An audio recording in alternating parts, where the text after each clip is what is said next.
Hello everyone, how are you doing? This is MD Tech here with another quick tutorial. In today's tutorial, I'm going to show you guys how to adjust the column width size on File Explorer or Windows Explorer on your Windows 10 or Windows 11 computer. So this should hopefully be a pretty straightforward process here, guys. And without further ado, let's go ahead and jump right into it. So let's just say you open up File Explorer here, and we open up a random directory.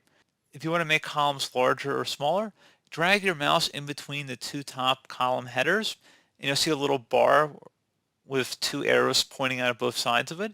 Just drag it to the left or the right if you want to make the column wider or smaller.